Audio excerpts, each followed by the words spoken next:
Yo les gens, 1er avril 2026. Bon, on augmente, on va passer à 96 poupes. 96. 19, 3 x 33 et on va faire ça pendant quelques jours parce que c'est le deuxième jour que je loupe. Hier j'allais dire que je fais mon JDB, ouais j'ai loupé un jour de JDB mais par contre j'avais repris le reset mental. Enfin j'avais pas loupé de jour, sauf que j'ai loupé le reset mental d'hier, donc du 31. Maintenant, il faut que... Bon, déjà, je vais faire démarrer. Première série de 33 pompes. On va la faire sur les points. Et puis voilà. Encore une fois, enfin, établissement, un petit peu de digression. Deuxième série fait pas fait à faire. Et troisième série lecture. Et on est parti. Allez, 33, 32, 31, 30, 29, 28, 27, 26, 25, 24, 23, 22, 21, 20, 19, 18, 17, 16, 15, 14, 13, 12, 11, 10, 9, 8, 7, 6, 5, 4, 3, 2, 1, 0. Hop. Bien donc, qu'est-ce qu'il y a à dire donc? Bah pas grand chose, franchement je vais juste... Si, la seule chose qu'il y a à dire c'est que vu que je passe beaucoup de temps à faire mes JDB dernièrement, à beaucoup penser, réfléchir, digresser, bah je mets du temps. Et le fait de mettre 1 heure par exemple, ou la dernière fois que je passe 4 heures ou 5 heures, je sais plus, dehors de l'autre côté du pont, et que j'avais froid, m'a complètement découragé de continuer à faire des JDB. Donc il faut vraiment que je m'arrête, que je fasse mon JDB. Je l'arrête avant que l'envie parte. Donc ça déjà, ça va aider pas mal. Je sais pas si on entend bien le son, comment il est. Mais voilà. Qu'est-ce qu'il y a à dire d'autre? Ça rentre dans fait pas fait à faire. Ainsi, observation autre. Ah voilà, ça va être sa première série observation, deuxième série fait pas fait à faire, troisième série lecture. Donc ça c'est fait. Ensuite, il faut que j'utilise comme récompense, je voulais en parler dans fait pas fait à faire, mais les webtoons, Clash Royale, les échecs, etc. Il faut que j'utilise ces trois-là comme récompense après avoir fait mes 45 minutes. Sauf que là, je les fais un peu tout le temps pour éviter de louper mes séries. Même si c'est de la discipline et que je n'ai pas tant envie de jouer avec Clash Royale, ça me fait quand même plaisir. Donc, pour pas louper ma série, je suis obligé de faire mes 45 minutes. Ça va me permettre de me remettre dedans. Avec Julie, on commence à trop s'étouffer, on est allé trop vite ensemble, donc il faut laisser de l'espace à l'autre. Ce que j'ai du mal à faire là. Donc voilà. Après, il y a aussi le kiné. Ça, je vais en parler. Observation fatigue aussi. Et voilà. Allez. Je vais le faire sur les doigts. Ça va un peu me réchauffer.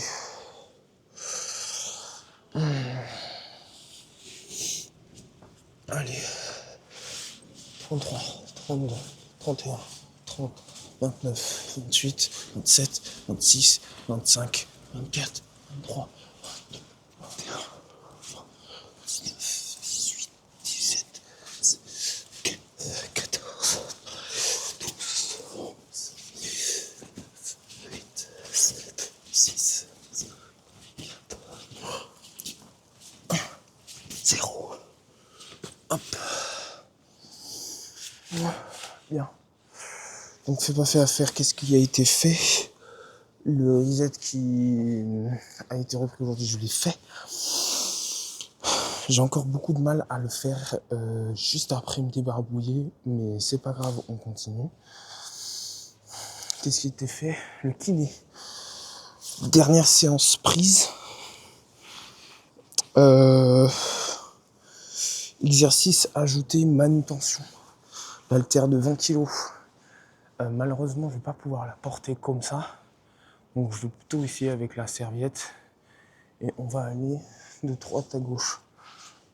Comme ça. Et on va toujours essayer d'enrouler et de dérouler. Comme le soulevé de terre et autres. Retravailler le dos, parce que là, il y avait vraiment congestion. Ça faisait mal, oui, mais surtout congestion. Or, c'est ce qu'on veut. Voilà.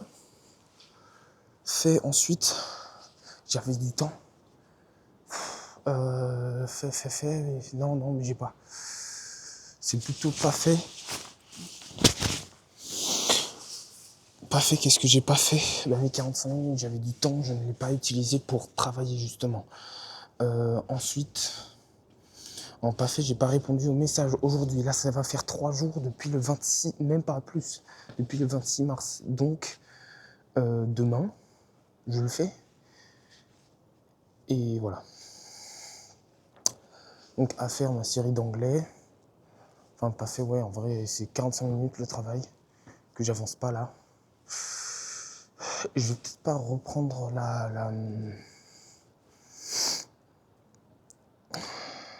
En fait, ça me fait chier de commencer mes 45 minutes et de devoir regarder les vidéos. Moi, j'ai envie de faire, j'ai envie de taper, de cliquer, de trier, de faire. Même des recherches qui me cassent les couilles, mais je préfère encore faire ça. Alors là, je ne les fais pas. Et ça m'emmerde. Mais bon, c'est pas grave, on est là pour la progression, on n'est pas là pour que ça me fasse plaisir. Donc, maintenant, on va passer à l'affaire. Je finis la série, je passe sur l'anglais. En passant sur l'anglais, voilà. Non, mais c'est tout, et après je rentre. On est déjà à 7 minutes. Ça va. Je dois rentrer à 2h22. J'ai réactivé, j'ai réactivé une alarme, celle de 22h22. On va arrêter de se coucher, ça fait 3 nuits qu'on se couche à plus d'1h du mat. Même s'il y en a deux, enfin, surtout une qui a été très agréable. Je ne me couche pas après 22h20. Je suis couché, donc là, il faut que je me dépêche. Je posterai le JDB demain. Ensuite, petite promesse. Donc, d'utiliser les séries des échecs de Clash Royale et la lecture de Webtoon comme récompense après les 45 minutes et au minimum de lancer le chronomètre des 45 minutes et même si je travaille pas dedans, je dois au moins dans ces 45 minutes regarder 2 vidéos business, donc un avec YouTube Freedom, un avec YouTube Business, point. Allez, même 2 de YouTube Business parce qu'ils sont vraiment courtes, de YouTube Freedom parce qu'ils sont vraiment courtes, voilà. Demain, je réponds au message. Hop, j'avance, je fais l'adresse mail. Il y a Yoran qui m'envoie un message, YouTube Business, et ensuite, il n'y a plus rien à dire.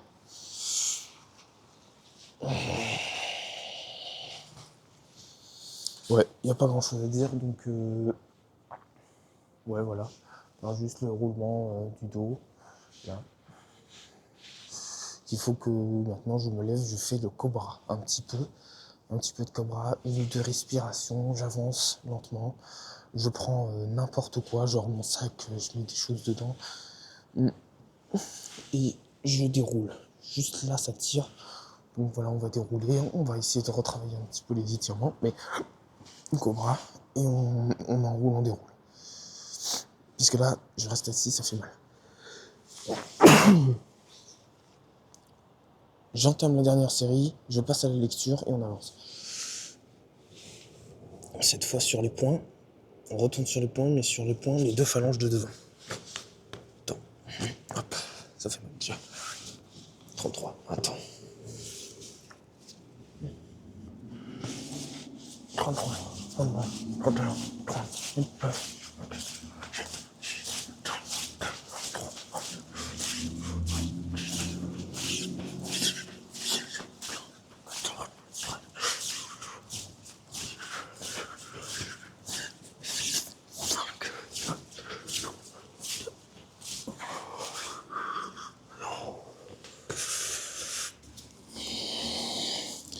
ça fait trop mal.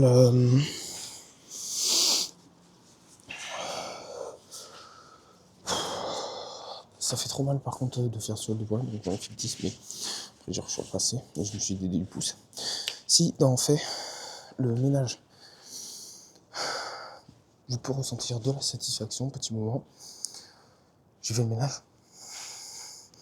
Je me suis beaucoup occupé des tâches ménagères. Et je commence vraiment à...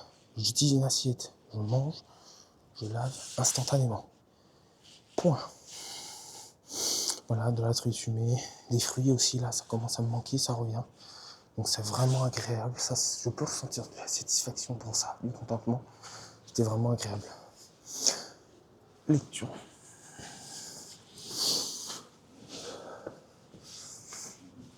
Bien. Ouais, ça va.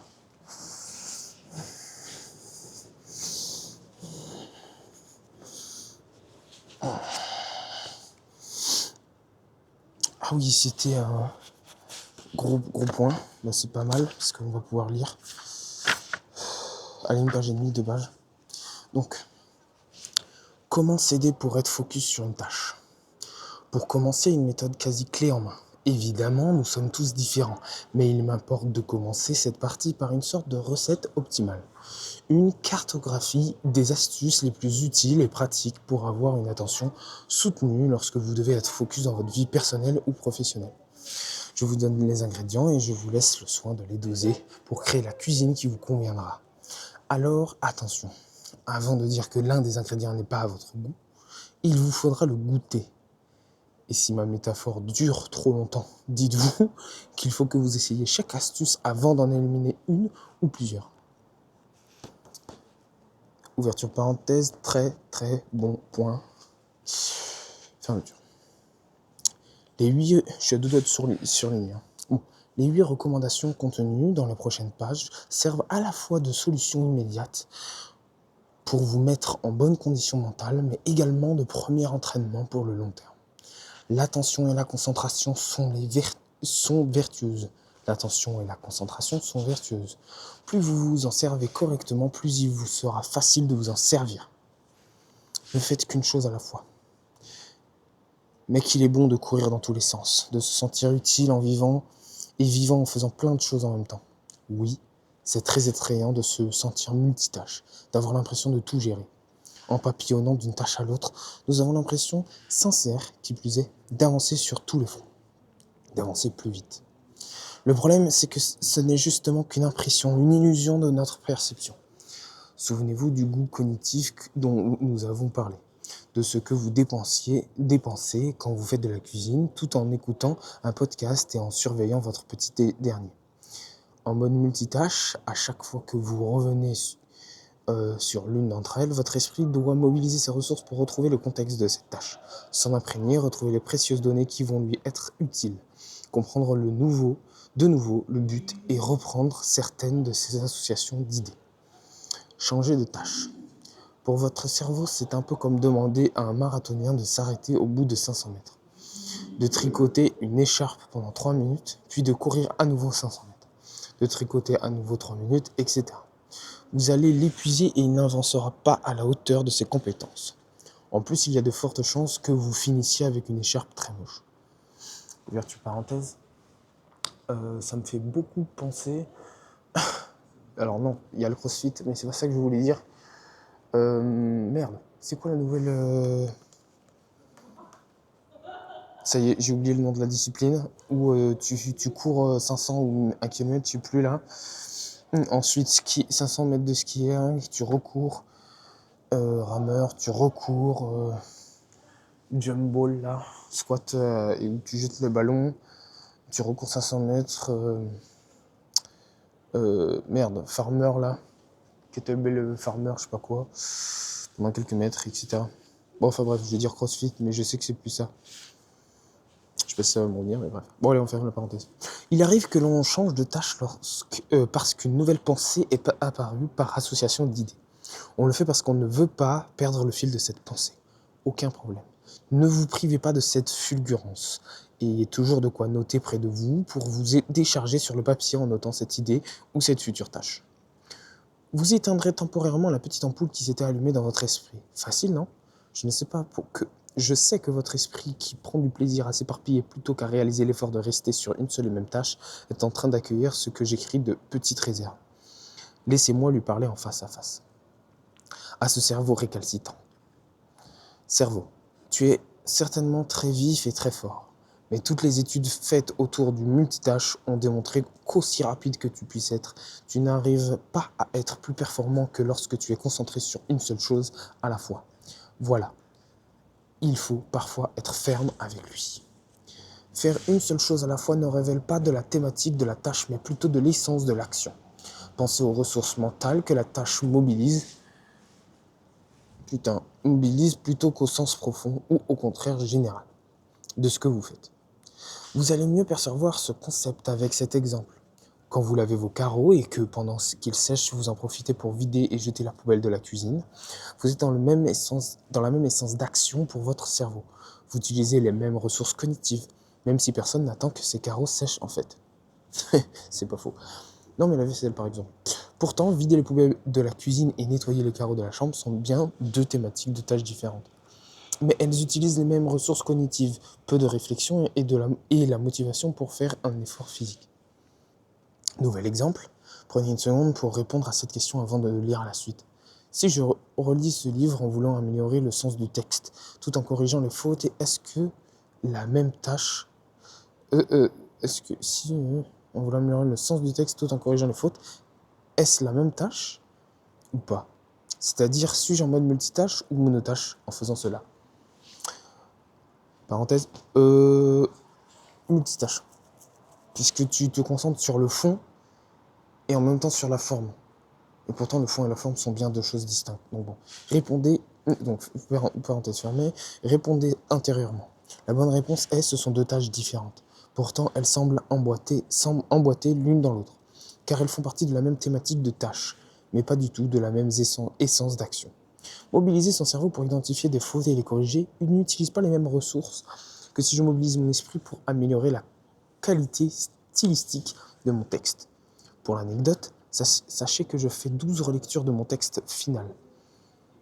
Chacune d'entre elles a un objectif précis et différent, où je porte mon attention sur un axe précis. Profitez pleinement de votre réveil. Chacun de vos réveils... Ah non, donc là, je pense qu'on passe sur une deuxième parenthèse, je pense qu'on passe sur un deuxième des 8 points. Donc le premier point, c'est donc, si je dois faire un petit résumé, monotâche. Si tu fais un truc et que tu penses à autre chose, et que tu veux pas l'oublier, tu le notes. Point. Donc, parenthèse et conclusion fermée, on passe au deuxième. Profitez pleinement de votre réveil. À chacun de vos réveils, en particulier durant celui qui suit une bonne nuit de sommeil, votre cerveau se trouve dans sa meilleure condition de fonctionnement. Il vient d'être nettoyé des impuretés de la nuit, les fonctions cognitives se sont reposées, vos émotions ont fait un reset salvateur.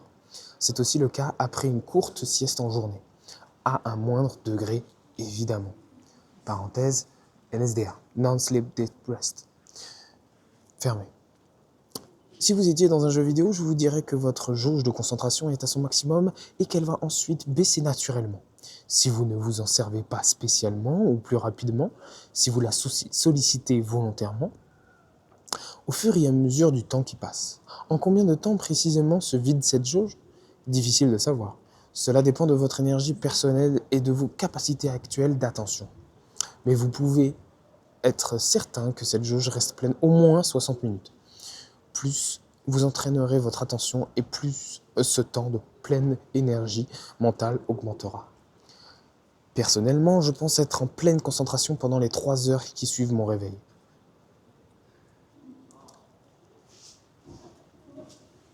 Alors que faire de cet état de grâce? Ou plutôt, ou plutôt que de ne pas faire, ou pour ne pas altérer cet état trop rapidement. Attends. Alors, que faire de cet état de grâce? Ou plutôt que ne pas faire, ou plutôt que ne pas faire pour ne pas altérer cet état trop rapidement. Une fois réveillé, votre esprit est gourmand de découvertes, d'informations et de stimulations. Il se sent en pleine forme et veut consommer cette énergie extraordinaire. Alors, vous devez le protéger, c'est-à-dire ne rien faire qui pourrait vous faire ressentir des pensées négatives. Rien qui pourrait créer le fameux « Ah, il faudrait que je pense à ça ». Ou « Oh, il faut que je m'occupe de ça encore ». Pas de mauvaises nouvelles, pas de source de stress ou d'agacement. Ma recommandation, la plus facile à mettre en place, est que vous restiez dans une bulle de déconnexion. Pas d'email, pas de téléphone portable, pas de réseaux sociaux, de télévision ou de podcast au réveil. Vous pouvez vous abonner à la lecture si vous le souhaitez, sauf si c'est le journal avec les infos du jour. Écouter de la musique sans aucun problème, avoir une réflexion ou profiter pour réaliser une tâche sportive ou créative. C'est le bon moment pour prendre soin de vous. Soyez conscient de cette belle capacité fraîche juste après votre réveil. À quel moment de la journée pensez-vous que j'écris le plus? Le matin au réveil et après ma sieste. Parenthèse. Et conclusion, parce que je vois, sachez ce que vous faites, je ne sais pas si c'est un autre point ou non, mais je vais partir du principe que c'est donc le troisième point des 8 points. Donc là, c'est l'importance du réveil. Et donc, pour éviter aussi, j'ajouterais que pour éviter les mauvaises nouvelles et les sources de stress et d'agacement, c'est de planifier sa matinée, du coup, le soir de la veille. Et voilà, planification le soir de la veille. Le matin, gros réveil donc. Débarbouillage, grosse source de lumière, concentration, on suit ce qu'on a établi la veille. Voilà. Je pense que je vais m'arrêter là. Et c'est déjà 2 points excellents. Donc voilà. Et ce sera donc un ciao.